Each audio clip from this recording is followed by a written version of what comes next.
नमस्कार। YouTube channel maths era and civil engineering by RP Vyas से मैं RP Vyas diploma first year second semester के उन सभी स्टूडेंट्स का हार्दिक स्वागत करता हूं जिनको इंटीग्रल की तैयारी करनी है, जो आपके मैथमेटिक्स सेकंड कोड 2001 में यूनिट 2 की शुरुआत है। देखिएगा, इंटीग्रेशन जो है, अगर हम इसको समझें पहले तो थोड़ा आप पीछे जाइए फर्स्ट सेमेस्टर में, जहाँ आपने पढ़ा था डिफरेंशिएशन यानी कि अवकलन। इंटीग्रेशन अवकलन का रिवर्स प्रोसेस है।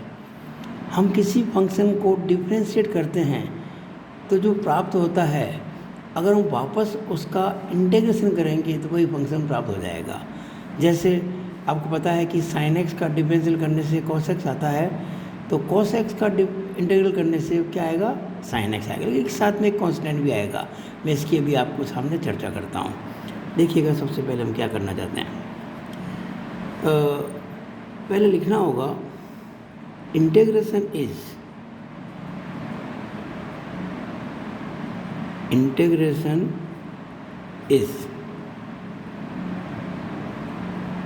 Reverse process of differentiation।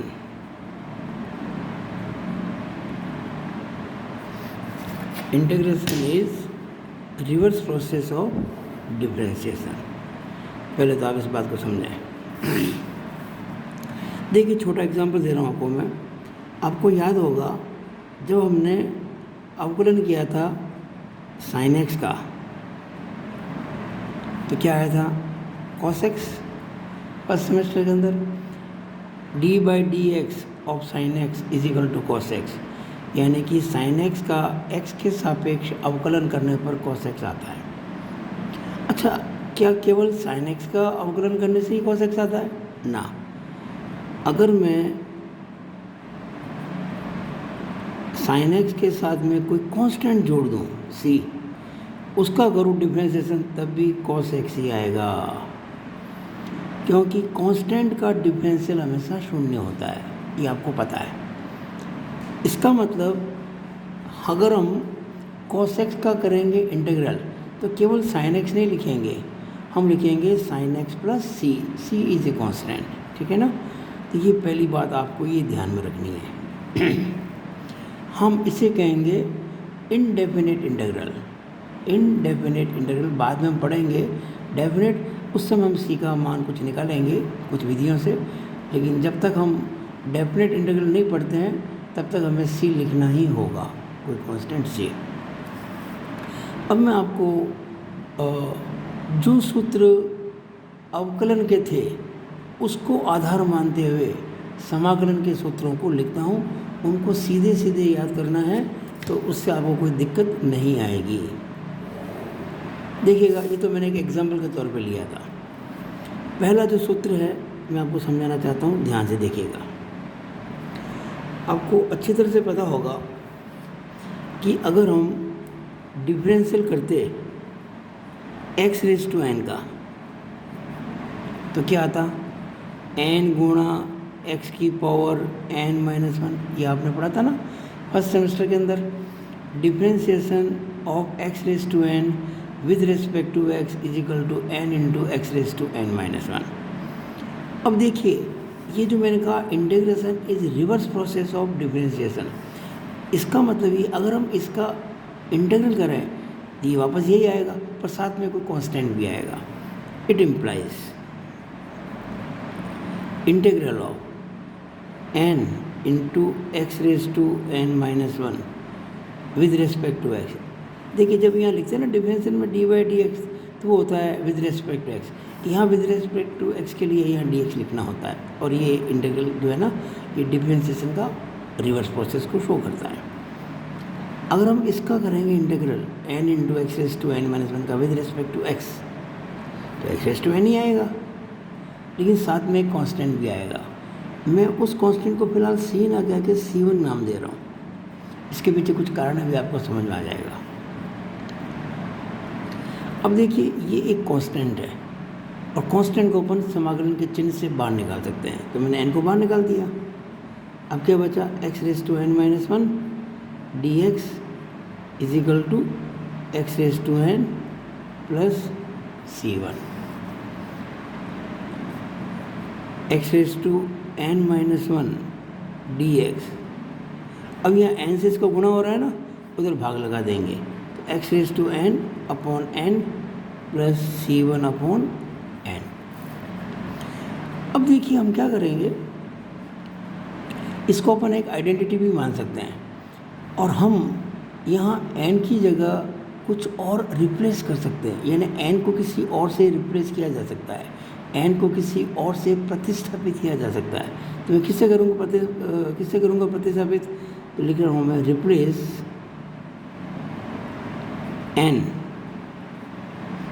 By n plus one, यानी आप n की जगह n प्लस वन लिख दें। अब क्या हो जाएगा, ये integral X raise to n जहाँ है वहाँ मैंने n प्लस वन लिख दिया, माइनस वन तो है ही विद रिस्पेक्ट टू x, जहाँ n है वहाँ n प्लस वन लिख दिया अपॉन n प्लस वन,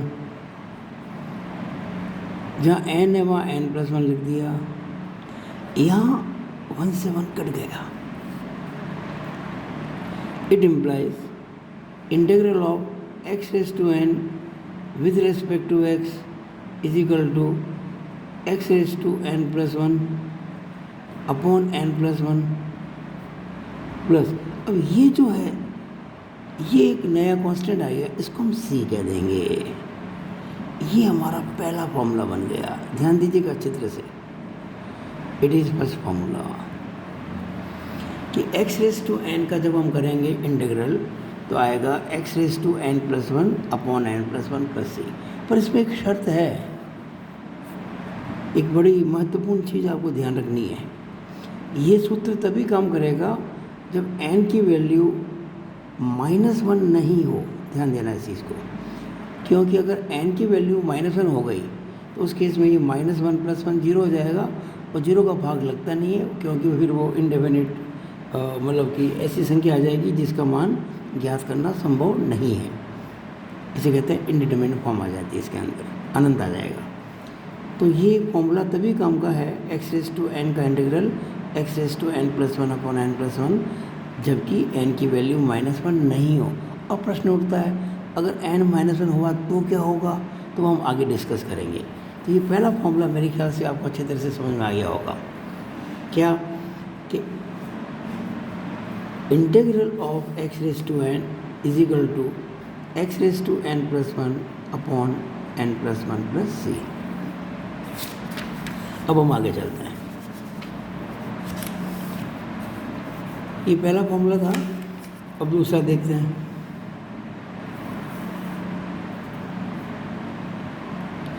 देखिएगा, आपने देखा था differential of A raise to x is equal to differentiation of A raise to x with respect to x is equal to A raise to x into log A base e. ये आपने अच्छी तरह से समझा हुआ है diploma के first sem के अंदर। इसका मतलब अगर हम इसका उल्टा करें तो क्या हो जाएगा, integral of A raise to X log A base E is equal to A raise to X हो जाएगा, और साथ साथ में एक कांस्टेंट भी आएगा जिसको मैं अब C1 कहूँगा। अब देखिए लॉग ए बेस ई कांस्टेंट है, लॉग ए बेस ई कांस्टेंट है, बाहर निकाल दिया। और अच्छा यहाँ पे हमने एक ये विद रिस्पेक्ट टू एक्स लिखना भूल गया थे, लिख दिया हमने यहाँ पे लॉग ए बेस ई बाहर निकाल दिया, और a raise to x with respect to x is equal to A raise to x plus C1। It implies a raise to x with respect to x. अब हम क्या करेंगे, ए रेज टू एक्स ये log a to the base c गुणा हो रहा है ना, इधर लगे भाग लगा देंगे, और C1 में भी इसका भाग लगा देंगे। It implies integral of A raise to x with respect to x is equal to a raise to x upon log a base e plus c. ध्यान दीजिएगा, यहाँ हम कह सकते हैं कि जो c है वो c1 upon log a base e है। बिल्कुल उसी प्रकार से जैसे कि यहाँ जो c था, यहाँ पे ये c1 अपॉन n प्लस 1 था। कितने फॉर्मूले हो गए भाई हमारे? 2 हो गए। अब तीसरा फॉर्मूला, तीसरा कैसे निकालेंगे हम? We know that differential of e raise to x with respect to x is equal to e raise to x ही होता है। ई रेस टू एक्स का एक्स के सापेक्ष अवकलन करने पर ई रेस टू एक्स आता है। इसका मतलब अगर हम इसका समाकलन करेंगे, इसका इंटीग्रल करेंगे ई रेस टू एक्स का विद रिस्पेक्ट टू एक्स, तो वापस ई रेस टू एक्स ही आएगा, पर साथ में कांस्टेंट जरूर आएगा। ये आपका फॉर्मूला नंबर 3 हो गया। ये फॉर्मूला नंबर 2 था। अब चौथा, आपको अच्छी तरह पता है कि differential of log x base E with respect to x is equal to 1 upon X होता है। log x आधार e पे अगर कोई फंक्शन है तो उसका x के सापेक्ष अवकलन करने पर 1 अपॉन एक्स आता है। इसका मतलब अगर मैं 1/x का करूँ समाकलन, integration with respect to x, तो आ जाएगा log x base e plus c. अभी मैंने चर्चा की थी ना आपसे कि ये जो फॉर्मूला है पहला वाला, इसमें n की वैल्यू -1 नहीं होनी चाहिए। तो n की वैल्यू -1 होते क्या हो जाएगा कि ये x की पावर -1 हो जाएगा, और x की पावर -1 को अपन कह सकते हैं 1 अपॉन एक्स। और जैसे ही 1 अपॉन एक्स आएगा तो हमारे पास फॉर्मूला ये हो जाएगा, क्योंकि 1 अपॉन एक्स का इंटीग्रल जो होता है वो log x होता है। ध्यान दीजिएगा, अब तक आपको मैंने कितने फॉर्मूले बताए हैं? 4। चारों आपको याद रखने हैं, बहुत महत्वपूर्ण फॉर्मूले हैं। अब करते हैं 5वां। ये हो जाएगा वीडियो नंबर 1 का पेज नंबर 3। चैप्टर है आपका ये 2, डेट है 1/5/21, सब्जेक्ट है मैथ सेकेंड, कोड है 2001, डिप्लोमा सेकंड सेमेस्टर। टॉपिक है आपका यूनिट 2 इंटीग्रेशन। Unit 2 integration. अगर आप मेरे वीडियोस बराबर देखेंगे तो आपको कहीं पर भी समस्या नहीं आएगी, और मैं कोशिश करूँगा कि आपकी किताब की प्रश्नावली जो है, एक्सरसाइज जो है, उसका एक एक सवाल सॉल्व करूं, और जो कोई आपको दिक्कत आती है वहाँ मैं आपकी समस्या का समाधान भी करूं। अब मैं फॉर्मूला नंबर 5 लिखने जा रहा हूं। देखिए, मैंने अभी आपको जो फॉर्मूले समझाए थे वो किसके समझाए थे? सबसे पहले x रेस टू n का, फिर मैंने आपको समझाया था a रेस टू x का, फिर e रेस टू x का, फिर 1 अपॉन एक्स का। अब हम करते हैं वो जो 6 बेसिक फॉर्मूले, sine, cos, tan, cot, sec, cosec. देखिएगा, आपको पता है कि differential with respect to x of sine X बराबर कॉस एक्स होता है। आप जानते हैं अच्छी तरह से। इसका मतलब अगर मैं एक यहाँ लाइन खींच दूँ तो आपको समझाने में कोई दिक्कत बिल्कुल नहीं आएगी। ये डिफरेंशियल है। इसका मतलब अगर मैं कॉस एक्स का समाकलन करूं विद रिस्पेक्ट टू एक्स तो क्या आ जाएगा? साइन एक्स प्लस सी। ये आपका फॉर्मूला बन गया 5वां। बस सीधे सीधे फॉर्मूला है भाई। साइन एक्स का डिफरेंशियल कॉस एक्स आता है, तो कॉस एक्स का इंटीग्रल साइन एक्स प्लस एक कांस्टेंट आएगा। कांस्टेंट क्यों आएगा इसकी डिस्कशन मैं आपसे अलग से कर चुका हूँ, क्योंकि किसी भी कांस्टेंट का डिफरेंशियल करने से ज़ीरो आता है, तो साइन एक्स का डिफरेंशियल भी कॉस एक्स ही होता है और साइन एक्स प्लस सी का भी कॉस एक्स होता है। इसलिए जब किसी फंक्शन का करेंगे इंटीग्रल तो हम एक सामान्य इंटीग्रल करने के साथ साथ में एक कांस्टेंट जरूर लगाएंगे और ये आता है आपके डेफिनेट इंटीग्रल के अंदर। अब हम आगे बात करते हैं फॉर्मूला नंबर 6। ये फॉर्मूला नंबर 5 हो गया। अब लेते हैं फॉर्मूला नंबर 6। देखिए, differential with respect to x of cos X, ये होता था माइनस साइन एक्स, याद कीजिएगा। इसका मतलब अगर मैं माइनस साइन एक्स का करूँ इंटीग्रल तो क्या आ जाएगा, कॉस एक्स प्लस सी आ जाएगा, और या इसको मैं C1 कहूँगा। अब क्या मुझे ये माइनस को हटाना है, तो माइनस को मैंने बाहर ले लिया। साइन एक्स का integral with respect to X cos X plus C1, sine X, ये मैंने माइनस कॉमन लिया था ना। अब मैं माइनस को इधर भाग लगा दूंगा, तो कॉस एक्स में माइनस का भाग लगाएंगे तो माइनस कॉस एक्स आ जाएगा और वो प्लस C1 का माइनस C1 हो जाएगा। तो साइन एक्स का जो होगा integral with respect to X वो हो जाएगा माइनस कॉस एक्स प्लस सी। ये फॉर्मूला हो गया, ध्यान दीजिएगा अच्छी तरह से। वेयर ये जो सी है ना वो है माइनस C1, मैंने माइनस C1 को सी नाम दे दिया। तो ध्यान दीजिएगा, वैसे हम इसको सीधे भी लिख सकते थे पर मैंने आपको समझा के हर चीज़ को बताया है।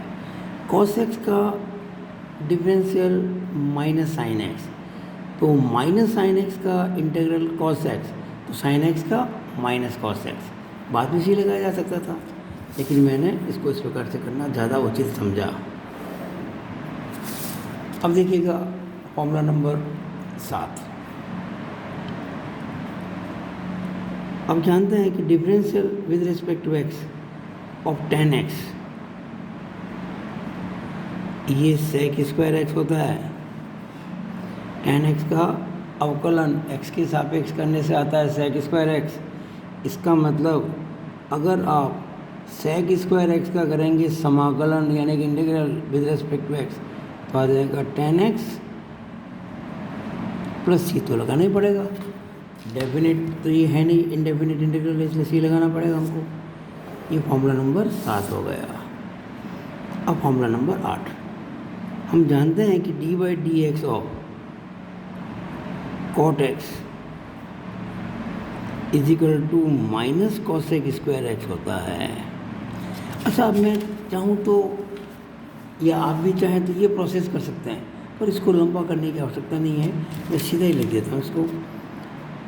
अवकलन किया किसका, कॉट एक्स का, क्या आया माइनस कॉसेक स्क्वायर एक्स। अब मैं क्या करूँगा कि माइनस को हटा दूँगा, यहाँ सीधा लिख दूँगा कॉसेक स्क्वायर एक्स, और उसका लिखूँगा समाकलन integral with respect to x. ये माइनस इधर आ जाएगा, यानी कि minus cot x plus c. और चाहता तो मैं ये भी कर सकता था, लेकिन कोई ज़्यादा फर्क पड़ता नहीं है, वो मैंने आपको समझाने के लिए किया था, आप सीधा कर सकते हैं। यानी कॉट एक्स का डिफरेंशियल अगर माइनस कॉसेक स्क्वायर एक्स है तो माइनस कॉसेक स्क्वायर एक्स का कॉट एक्स और कॉसेक स्क्वायर एक्स का माइनस कॉट एक्स प्लस सी बाद में मैंने लगा दिया। ये आपका बन गया, ये फॉर्मूला 5 था, ये फॉर्मूला नंबर 6 था, ये आपका फॉर्मूला नंबर 7 है, ये आपका फॉर्मूला नंबर 8 है।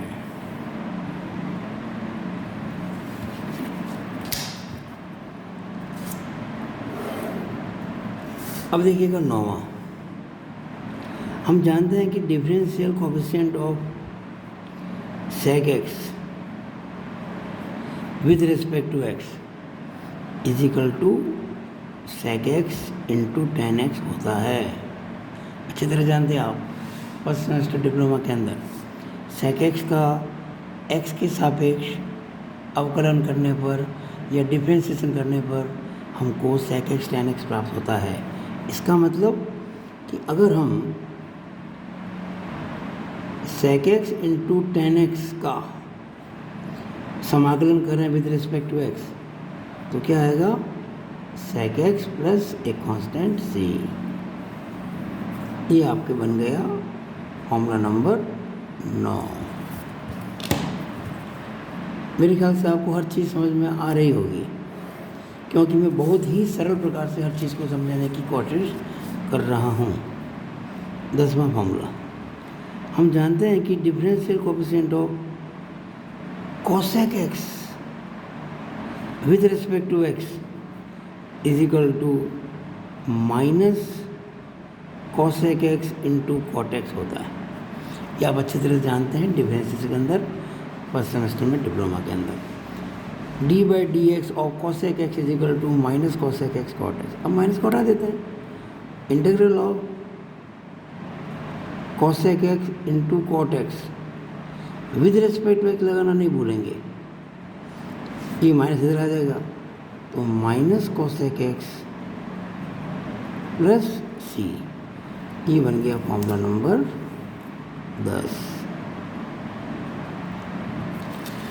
तो ये आपके पास कुल कितने फॉर्मूले हो गए अब तक? 10। 4 तो वो थे, कौन कौन से भाई? x raise to n, a raise to x, e raise to x, log x base c, और 6 ये हो गए साइन कॉस टेन कॉट से कोसेक। अब हम 6 आगे करने जा रहे हैं इनवर्स सर्कुलर फंक्शंस के लिए। ये आपका हो गया page number 4, video number 1, date 1/5, chapter 2, subject math second, code 2001, class diploma second semester, topic unit 2 integration.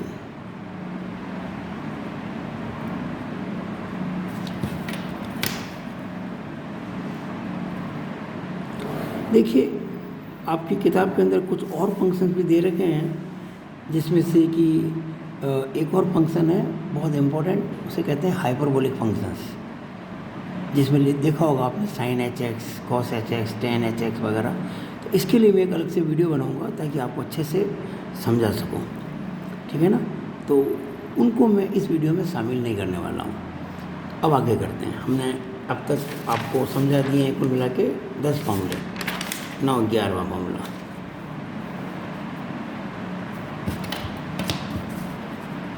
देखिएगा,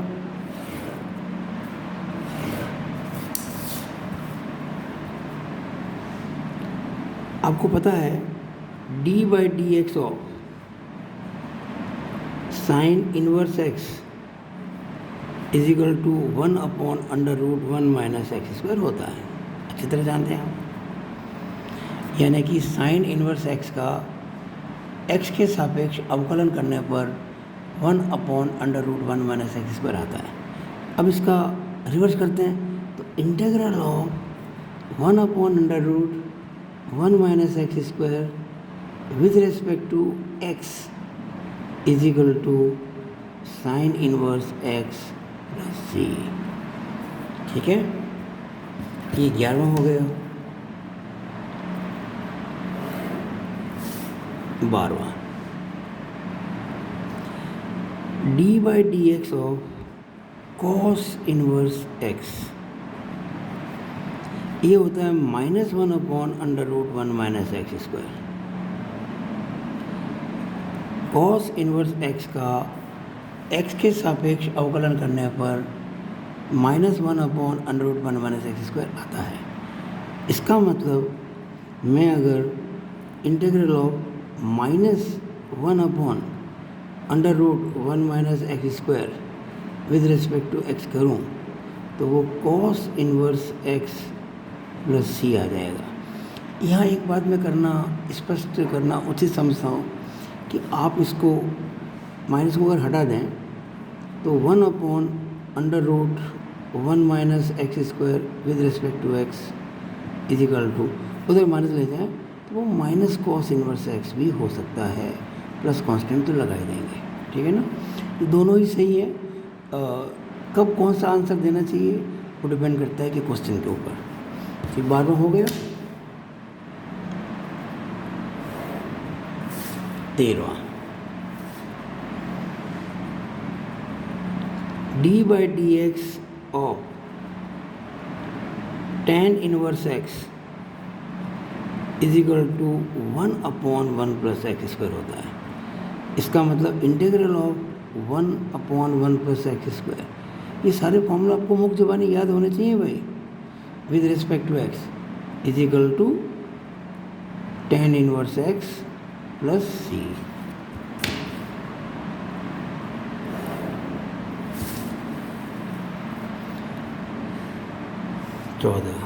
D by D x of cot inverse x is equal to -1/1 plus x square. इसका मतलब अगर मैं -1/1 plus x square का समाकलन करूं with respect to x तो वो कॉट इनवर्स एक्स आएगा प्लस एक कांस्टेंट। हम इसको ऐसे भी ले सकते हैं कि 1/1 प्लस एक्स स्क्वायर का integral with respect to x is equal to minus बदल जाए ना, तो ये माइनस कॉट इनवर्स एक्स भी लिखा जा सकता है। दोनों ही सही है, इस बात को आप ध्यान में रखेंगे।